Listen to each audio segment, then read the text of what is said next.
Hello my friends, hello again. Today I'm getting a little bit of exercise, I'm walking, and I'm going to tell you guys about another one of my favorite books, okay? This video is going to be intermediate English again, so I am going to try to just speak English, maybe a couple words of Spanish to help explain what I'm trying to say to you guys. But today I'm going to talk about what I think is one of the best books ever written. It is an old book and it is considered to be classic literature, okay?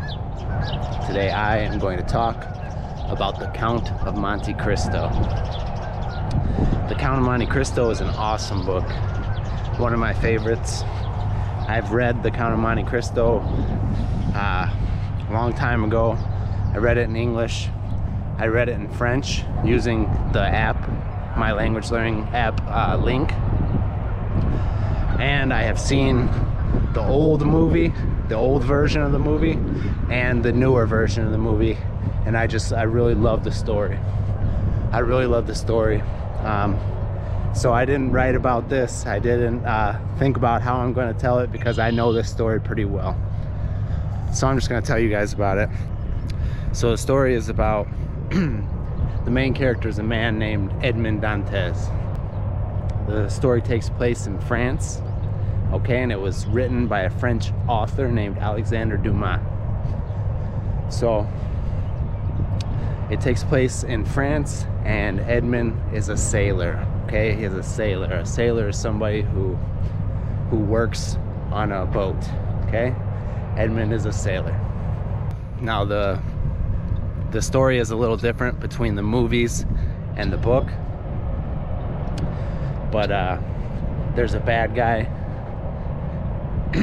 Edmond is the protagonist, which means the good guy, and there's the antagonist named Furman. And the whole reason that there's a problem is because they love the same woman, okay? Both of these men love the same woman named Mercedes. Mercedes is a beautiful woman and both these men love her, okay? But Edmond is a sailor. He's a very good sailor. He is out at sea and he does his job so good that the owner of the ship says, I'm going to make you captain, capitan. He tells him that he's going to make him captain of the ship called Resumen. So this is good news, okay? Because Edmond is poor. Him and his father, they come from a very poor family. But now Edmond has great news.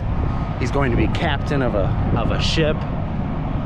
So he's gonna have money now, okay? He's gonna have money and he can finally ask, pedir, he can finally ask the woman that he loves, Mercedes, to marry him. Okay, he can finally ask Mercedes to marry him. So he's very happy about that. Very happy about this news that he's gonna get a promotion, gonna be captain of the ship. So things are looking up, getting better. They're getting better in Edmond's life. So when Edmond gets back, he's got the good news. He tells his father, Dad, I'm gonna be captain. Everything's gonna be so much better for us. We're gonna have money. We're not gonna be poor anymore. And then he goes and he sees Mercedes, this beautiful woman who he loves. He goes and he tells Mercedes, guess what, baby? I'm the captain now. You were the captain. Okay, he tells her that he's going to be captain of the boat, La Ferron. And he asks her because now he finally feels like he's going to be stable, okay? He's going to be stable and be able to provide a good life for his future wife. So he asks her if she will marry him. He asks her if she will marry him, and she happily says yes. She says, of course. She says yes. So Edmond and Mercedes are engaged to be married. Everything is good. Everything is perfect. Good news. Edmond just got an awesome promotion in his job. He's going to be a captain. He's going to have money. And the woman that he loves so much, Mercedes, the woman that he loves so much, she said yes. She said yes, she will marry him. So everything is going great for Edmund, but there's one problem. Un problema. Fernan, okay? And Fernan is Mercedes' friend. Mercedes' friend, okay? So this is why I always tell young guys, be careful if your girl says, if she says that she has men who are her friend, okay? Cuidado. Be careful, because Fernan is Mercedes' friend, all right? And he is very jealous, celoso. He's very jealous of Edmund. Fernan is a soldier, and he is Mercedes' friend. So when Mercedes tells Fernan, I'm going to marry Edmund, and I want you to come to the wedding, it breaks his heart, breaks Fernan's heart, okay? So Edmund, everything is going great for him, perfect, everything is going awesome, but Fernan, everything is going terrible. It's going terrible because the woman that he loves just said she's going to marry another man, okay? So Fernan, he hates, oh yeah, he hates Edmund. He hates Edmund because Edmund is about to marry the woman that he loves. So I'm gonna take a quick break in the story. I want to tell you guys two things. One, if you like stories like this and you want to see more, you want me to make more content like this, I need you to punch that like button like it owes you money, okay? Second, I just want to show you guys where I'm at. I'm over here walking on this little trail, and it's a nice little trail, nice parks, but it's right by the steel mills, okay? Hacen acero allá. There's a lot of those in Indiana where I live. All right, back to the story. So everything is great for Edmund, everything is bad for Fernan. Fernan is mad. He is mad. He's mad because the woman he loves is going to marry another man. And he thinks, I have to do something about this because I do not want Mercedes to marry him. He does not want Mercedes to marry Edmund, obviously, because he loves her. So, what does he do? ¿Qué hace? What does he do? He makes a plan. He makes a plan with another man who does not like Edmund, okay? Another jealous man. Jealous coward, cobarde. Okay? The other guy's name is Danglars. And he does not like Edmund because he works on the boat that Edmund works on. And he wanted to be captain, but everybody knows that Edmund is better for the job, okay? So Edmund is going to become the captain, and Danglars, he is very jealous because he wanted to be captain, but todo el mundo sabe que Edmund es mejor. Everyone knows that Edmund is better.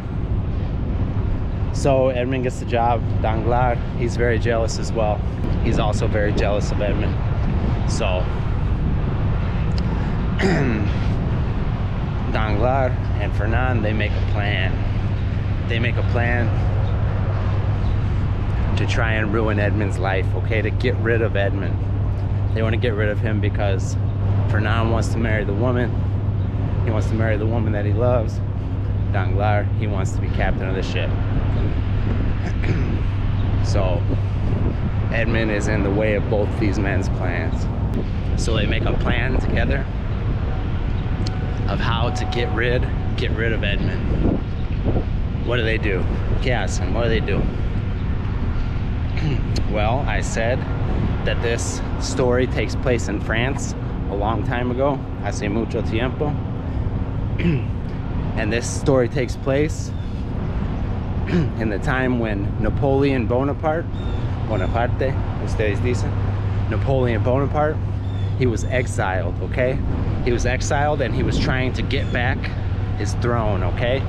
So to help Napoleon, to talk to Napoleon was treason, okay? It was treason, and you could be killed or put in jail for helping Napoleon, all right? So these two men, Danglars and Fernan, they framed Edmund. What does it mean to frame somebody? To frame somebody is when you make it look like they did something illegal or something bad that they did not do. Okay, so they frame Edmund.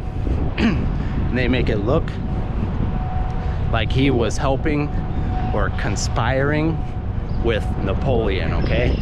And he wasn't. He was not, but they framed him so it looked like he was. So they framed Edmund, and the police come, they take Edmund, and they take him to jail, okay? But this is not just any jail. This is not just a normal jail, okay? This jail is called the Chateau d'If, and it is the worst jail that there is, okay? It is the worst jail. They put you in a room by yourself and forget about you, okay? You live there forever. Nobody ever gets out of the Chateau d'If. They put you there and your life is over. You stay there forever. You stay in the Chateau d'If forever. And everybody has a cell, alone, solo, so you will never be with other people, okay? You're gonna be alone with your thoughts, going crazy, okay? So Edmund was all by himself in this jail. He was a mess, okay? He was a disaster in his mind because he was in jail for something he did not do. He didn't do anything wrong. And he was in jail for it. And he lost the woman that he loved. He was never going to get out of that jail. His life was over, okay? Edmund was a great guy. He had a promising future, but now it was all over. There was nothing left to do. Edmund kind of gave up and went crazy. There was nothing else to do. You're in a room by yourself, a dungeon by yourself. You go crazy, you lose your mind, okay? So this goes on for a couple of years. Edmund's all alone. In his mind, he's dead, okay? He's dead. There's no hope that he's ever going to be better. Nothing's ever going to change. Yeah, he gave up. One day he hears something. He hears something on the other side of the wall, pared, something scratching. Scratching, okay? Scratching, and tapping. Okay? He's like, what is this? And the walls, they are made out of stone, okay? They're made out of stone. And then one of the stones, it falls in, okay? It falls in. Edmund is scared. He's scared. What is this? ¿Qué pasa? ¿Qué pasa? So he has no idea what's going on. He's scared. And then the stone on the wall, it falls in, and a hand comes out, and a head comes out, okay? Who is this? Who is this? I hope you guys can hear me well. I'm by a road now. So he sees this man, this old man, este viejo. He's with an old man now, and he's like, who are you? What are you doing here? And it was an old man who would later become Edmund's best friend. Okay, the old man, Edmund calls him the priest. The priest, because this man was an Italian priest, un padre, okay, católico. So here Edmund is. He's in his jail. He knows he's never gonna escape. Then this old man gets into his cell, okay? The old man says, I have been digging. I have been digging for years, años, trying to escape this jail. And Edmund, he never even thought about trying to escape. But the old man was brilliant. He was so smart. The old man was very, very smart. He was a priest, but he was also a scholar. He read all kinds of books. He spoke a lot of languages. But he was old and he was weak, okay? David. I've never been to this trail before, so I'm checking it out, but now I'm right by a highway. Right by a highway and a casino. So we'll see where it takes me. Okay guys, now I'm somewhere a little bit more quiet. So Edmund meets the priest, this old man, but the old man is brilliant, but his body is weak. So he tells Edmund, help me escape, help me get out of here. We could use your muscles and my brain and we can escape. Edmund says, okay, I'll help you, but I need you to teach me, enseñarme, okay?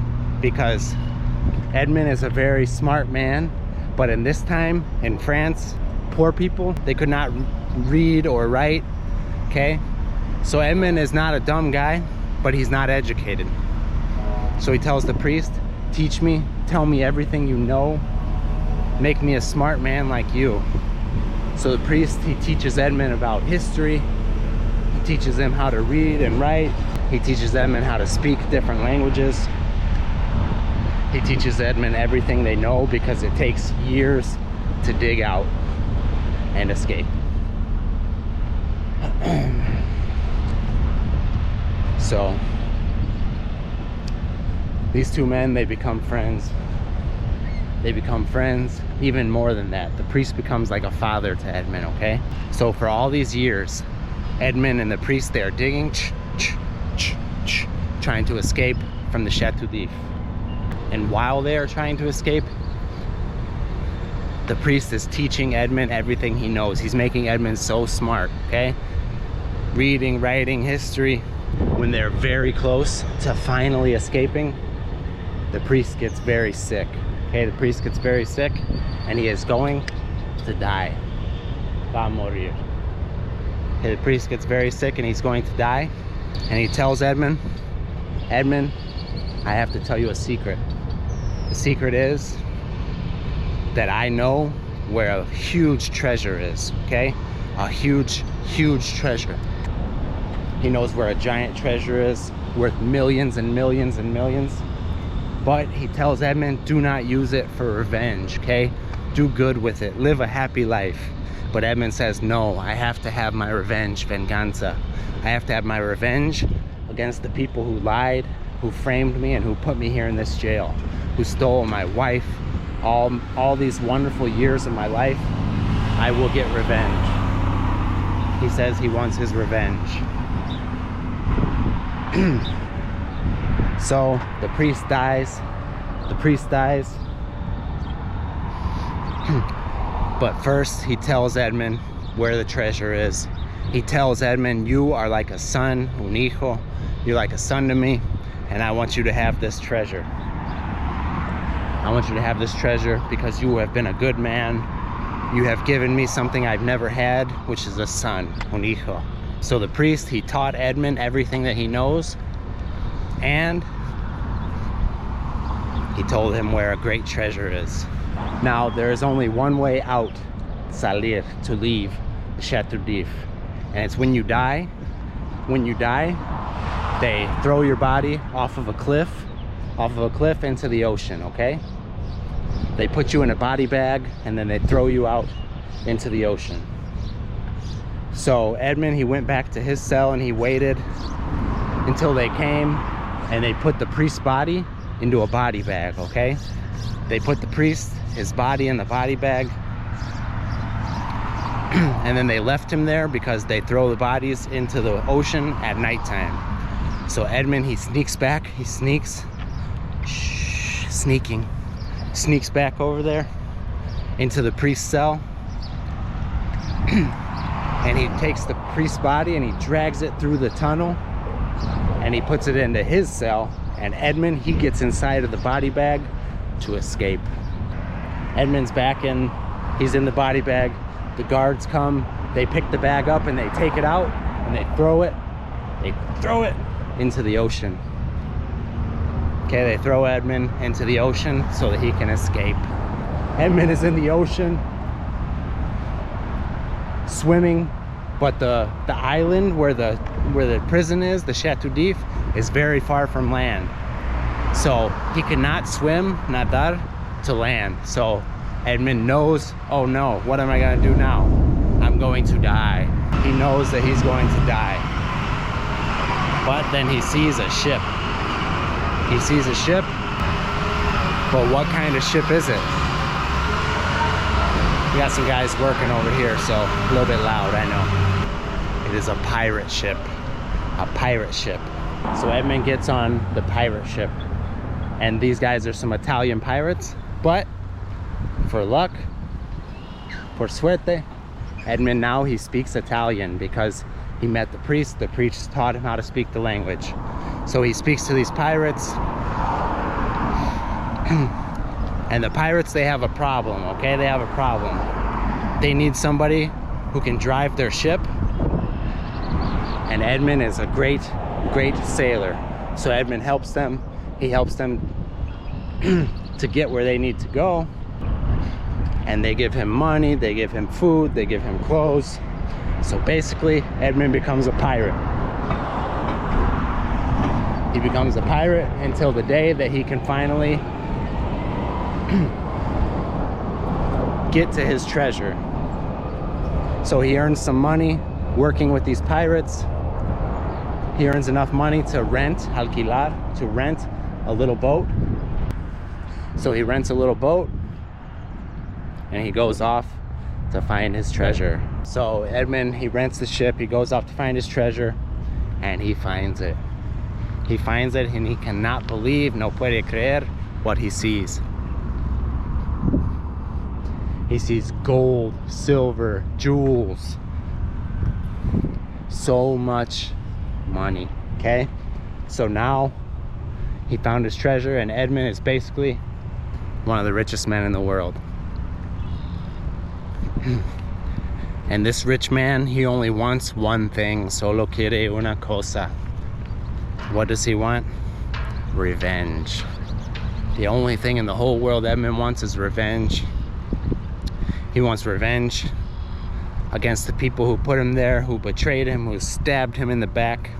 We say to stab in the back when somebody betrays you, okay? So now he wants revenge.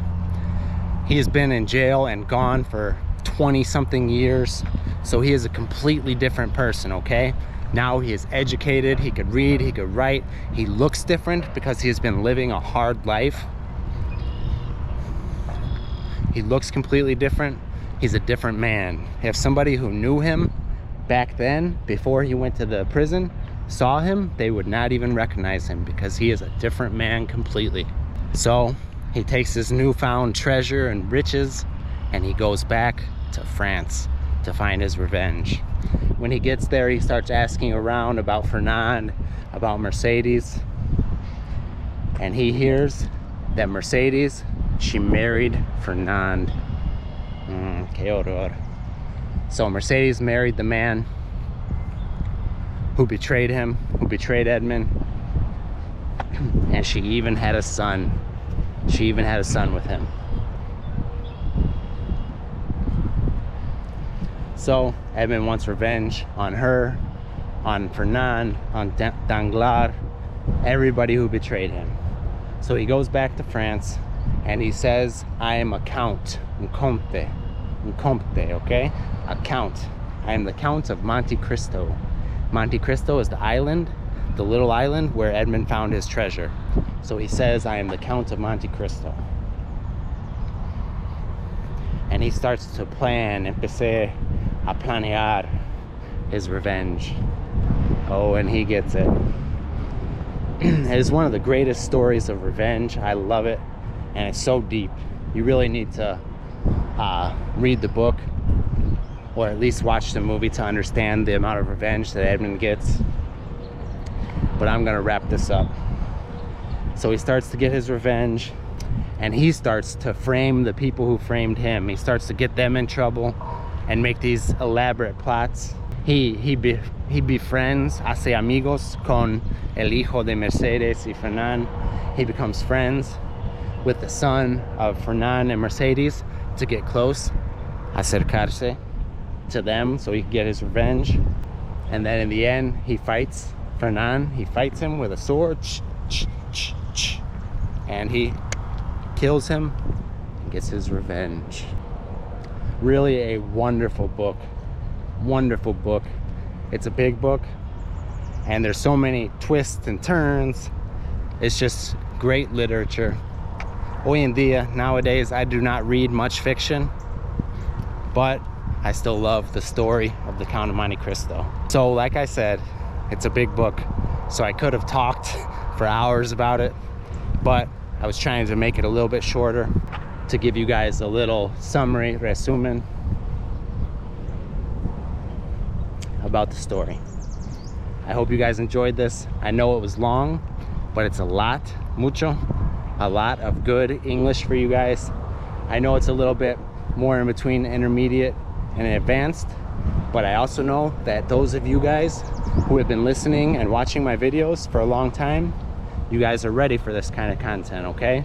So I'm trying to build more and more advanced content so that you guys will have what you need to get to that next level with your English. All right, my friends? Like I said before, I need you guys to help me out and punch that like button so that YouTube will recommend my content to other people who are also trying to learn English, okay? That is one way that you can support the mission.